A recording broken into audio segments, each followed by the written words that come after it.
A lot of people dream about flying helicopters, but they never take the leap. Why? Because they've been told things that simply are not true. All sorts of things, from you have to be rich or the helicopter falls out of the sky if the engine fails. I am here today to set the record straight, and we're going to talk about the 4 biggest myths about helicopter flying. That's like autopilot, dude. How do you fly a helicopter? Well, I'm going to show you. Myth number 1. You need to be rich to become a helicopter pilot. You know, I've met people that say they want to be a helicopter pilot, but then they say, I'm not a millionaire, I can't do it. And that mindset holds so many people back. They'll look at the flight training costs, and then they'll look at the money in their bank account, and they'll compare it, and they say there's no way they can do it. And there's no sugarcoating it. It's expensive. But here's the truth. You don't need to be rich to become a helicopter pilot. I absolutely was not rich. I came from a single mother. We did great, but we did not have the money to send me to flight school, which was $100,000. And the vast majority of helicopter pilots I know did not come from money either. Most pilots don't pay for everything up front. There are financing options, loans, scholarships, GI Bill benefits for veterans, and some people just cash flow it over time. No one really comes to the table with money. If you're in that position where you don't have money, you're in good company. That's pretty much all of us. Myth number 2. Helicopters can't glide if the engine fails. This is absolutely a myth because helicopters can do what is called an auto rotation. An auto rotation is a glide. Helicopters glide pretty good. How this works is the upflow of air through the rotor system keeps the rotor blades spinning, and you can glide the helicopter down to the ground. So now my engine is all the way off. I'm going to slow down to 50 knots. RPMs are in the green.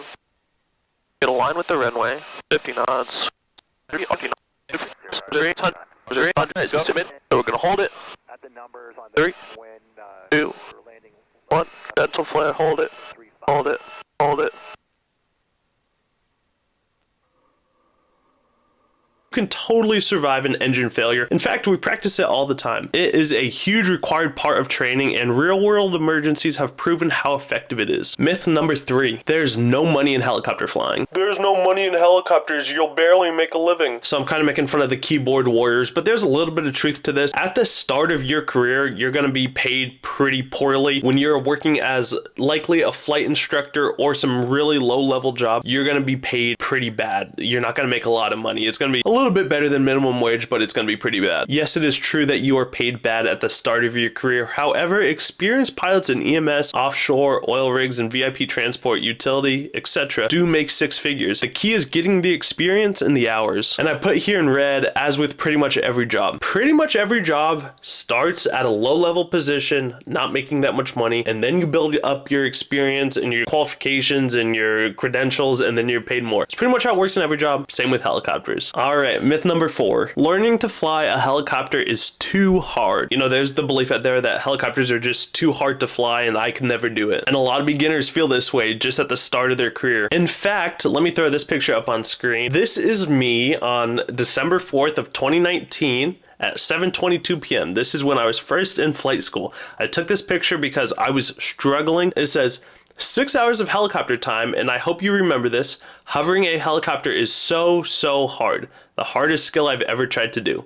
I wanted to take a picture of this because I knew in the future I'd be better, but at that moment I was struggling. So the point is, yes, it is extremely hard for pretty much every helicopter pilot. Most people don't pick it up like that. It takes a lot of effort. It's hard. But why it's worth it? Once you get the feel for it, it becomes second nature. The challenge is what makes it rewarding. If you're willing to practice, you will get it. Just like me in that picture, I struggled at 6 hours. Now I got it. Yeah, I'd hope 2,000 hours later, I figured it out, and I have, and it's pretty easy for me. There's still things I have to get better at, but in all honesty, I'm quite good at flying helicopters, and you will be after doing 2,000 hours of anything as well. So there you go. 4 helicopter flying myths totally busted. If this video changed the way that you see helicopters, smash the like button, subscribe for all kinds of helicopter content, and I will see you on the next one.